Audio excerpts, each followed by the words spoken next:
पिछले टॉपिक से आगे बढ़ते हुए हम लोग व्यक्तित्व के संबंध में आलपोर्ट के बाद दो सिद्धांत पढ़ने जा रहे हैं। इनमें प्रमुख सिद्धांत है कैटल का वर्गीकरण, कैटल का सील गुण सिद्धांत जो कि आलपोर्ट के सील गुण सिद्धांत के बाद बना है लेकिन काफ़ी चर्चित है, इसके बारे में जानेंगे।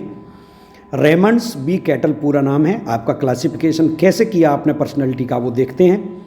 रेमंड बी कैटल का वर्गीकरण कहलाता है और इस सिद्धांत का एक दूसरा नाम है व्यक्तित्व का कारक सिद्धांत, फैक्टर थ्योरी ऑफ पर्सनैलिटी। ये भी कैटल के सिद्धांत का नाम है। इन्होंने जो विशेषक हैं, जो ट्रेट्स हैं, जो पैरामीटर्स हैं, उनको व्यक्तित्व की एक संरचना इकाई के रूप में परिभाषित किया, जिसका अनुमान था विभिन्न स्थितियों में किए गए व्यवहार से पता लगाना कि वो व्यक्ति किस तरह का है। ये पैरामीटर्स, ये ट्रेट्स, ये विशेषक चार भागों में इन्होंने बांटे।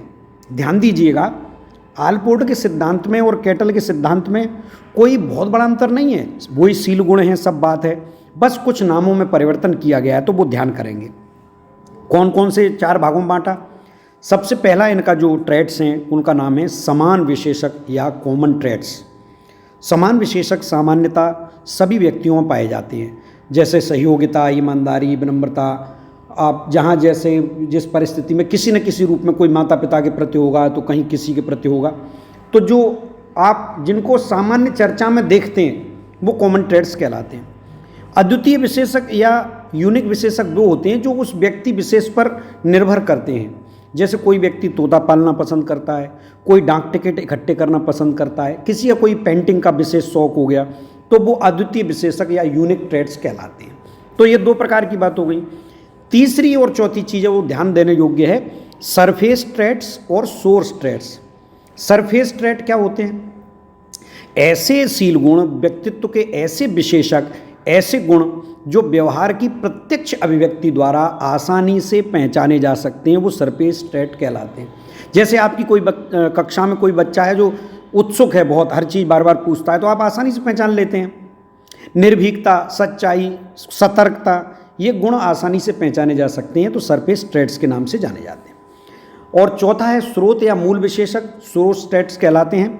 कैटल का ये मानना था कि किसी भी व्यक्ति के व्यक्तित्व के केंद्र में जो संरचनाएं होती हैं उन्हें हम बेसिक ट्रेट्स या सोर्स ट्रेट के नाम से जानते हैं। जैसे डोमिनेंस की प्रवृत्ति यानी प्रभाव जमाने की प्रवृत्ति, प्रबलता, और इमोशनैलिटी, अति संवेगात्मकता होना, ये कुछ ऐसी चीज़ें हैं जो हम व्यक्ति के भीतर देख सकते हैं गहराई में, तो ये सोर्स ट्रेट या मूल विशेषक के नाम से कहलाते हैं। इस प्रकार हम कह सकते हैं कि सील गुणों को आधार बनाकर कैटल ने भी व्यक्तित्व का सिद्धांत प्रस्तुत किया।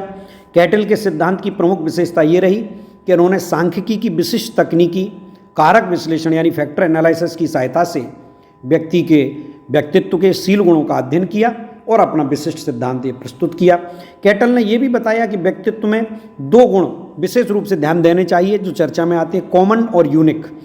कॉमन ट्रेट्स और यूनिक ट्रेट्स सामान्य दिखाई देंगे या अनोखे दिखाई देंगे। फिर दो अन्य बताए, सरफेस ट्रेट्स, सोर्स ट्रेट्स, यानी दो दो का समुच्चय बनाना है अपन को। सतह पर दिखाई देते हैं और अंदर दिखाई देते हैं, तो ये व्यवहार के पीछे छिपे रहते हैं, सतही होते हैं, वो ऊपर दिखाई देते हैं।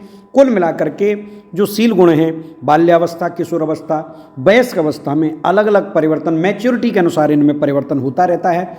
तो कैटल ने जो बहुत बड़ा ज़्यादा संख्या में आलपोर्ट ने दिया था, उसको छोटा करके बहुत अधिक संख्या में जो सील गुण थे उनको इकट्ठा करके और चार जो है समूहों में बांट करके हमारे सामने प्रस्तुत किया, जिसे हम कैटल का सील गुण सिद्धांत के नाम से जानते हैं। दूसरे जो विद्वान हुए आइजेनिक, इनका प्रकार सिद्धांत है और सील गुण मिश्रण सिद्धांत, ये टाइप एंड ट्रेट थ्योरी दोनों को मिलाकर इन्होंने दिया, जिसे आइजेनिक की थ्योरी ऑफ पर्सनैलिटी के नाम से जाना जाता है। आइजेनिक बड़े विद्वान आदमी हैं, इनके बारे में देखिएगा। प्रकार एवं सील गुण सिद्धांत, टाइप एंड ट्रेट थ्योरी किसने दी, ये क्वेश्चन भी आता है। तो ये मिश्रित सिद्धांत आइजेनिक, पूरा नाम एच.जे. आइजेनिक है।